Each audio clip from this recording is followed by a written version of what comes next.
soo dhawaada meel walba joogtaan maanta taariikhdan waxaa kusoo qaadan doonaa halgamaa Sheekh Xasan Axmed Barsane. Fadlan haddaad nagu cusub tahay subscribe saar channelka. Sheekh Xasan Sheekh Nuur Sheekh Axmed oo loo yaqaano Sheekh Xasan Barsane waxa uu dhashay sanadkii markuu ahaa 1853 waxa ku dhashay tuulo loo yaqaano Obaadi oo u jirta qiyaas ahaan 68 kiiloomitir magaalada Jowhar ee gobolka Shabeellada Dhexe. Hooyadiis waxaa la dhihi jiray Xaliima Hilowle. Sheekh Xasan waxa uu ka soo jeeday qoys u saaxiib ah diinta iyo fardoolayda. aabihii Sheekh Nuur waxa uu ahaa sheekh ka tirsan dariiqooyinka Raxmaaniya waxa uu ka dhex muuqday hogaamiyena uu ahaa jamaacadaasi. Sheekh Xasan waxa uu bartay Quraanka Kariimka isagoo yar kuna bartay tuulada Obaadi. waxa uu barashada diinta Islaamka ku bilaabay isagoo aan weli gaarin 10 jir halkaasi oo la sheegay in aabihiis uu mashaayikhda diinta barata u keenan jiray. markii uu 20 jirsaday ayay asiga iyo aabihiis isku raaceen in uu sii kordhisto waxbarashadiisa uu doonto iyadoo ay jirtay in aabihii uu mashaayikh fara badan ugu keenay halkii ay ku noolaayeen. Sheekha waxa uu aaday meel walba uu ku tubayay in uu cilmi yaalo. dalka gudihiisa ayuu meelo badan tagay. meeshii ugu caansaneed uu tagayna waxa ay ahayd Matay oo Xasan oo ku taalay Afgooye iyo Muqdisho. sheekhu kama uusan zuulin in uu raadiyo cilmi isagoo markan aaday dalka dibadiisa sida magaalada Makka uu tagay 2 jeer oo kala duwan wuxuu halkaasi ku soo gutay xajka iyo cilmigii uu raadinayay. sheekhu wuxuu halkaa ku maqnaa muddo 3 sanadood ah. sheekhu wuxuu halkaasi kula kulmay Sheekh Maxamed Saalax oo ka soo jeeda dariiqada Saalixiyada. Sheekh Xasan Barsane markii uu ku soo laabtay dalka waxaa dalka soo buuxdhaafiyay gumeyste kala duwan oo markaasi iyo horaanba ku sugnaa dalka tan iyo intii dhacday qaybsashadii Afrika 1884. dalalka reer galbeedka ay ugu horeeyaan Ingiriiska, Faransiiska, Talyaaniga iyo Boortaqiiska ayaa soo galay dalkeeni hooyo ee Soomaaliya.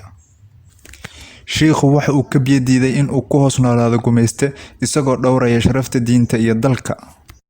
sheekhu waxa uu dhex galay dadka isagoo jamciyay ciidan tiradiisa lagu qiyaasay 20,000 ilaa 30,000.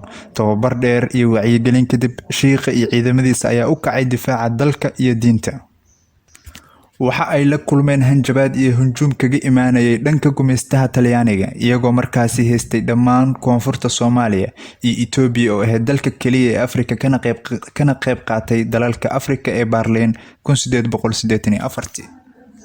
sheekhu dhag jalaq uma siin dhammaan hanjabaadihii iyo baqdingelintii kaga imaanaysay dhanka gumeystayaasha Talyaaniga. xilligaas waxaa Soomaaliya wakiil ugu ahaa jarnaal la oran jiray Mario De Fengio. si kastaba ha ahaatee sheekhu waxa uu go'aansaday in uu la dagaalamo. waqtigii ayaa dhammaaday waxaa bilowday dagaal fool ka fool ah oo sheekhu la galay gumeystayaashii. sheekha iyo gumeystayaashu waxa ay kulmeen marar badan iyagoo dhammaan dagaaladii uu la galay gumeystayaashu uu halkaasi kaga guuleystay.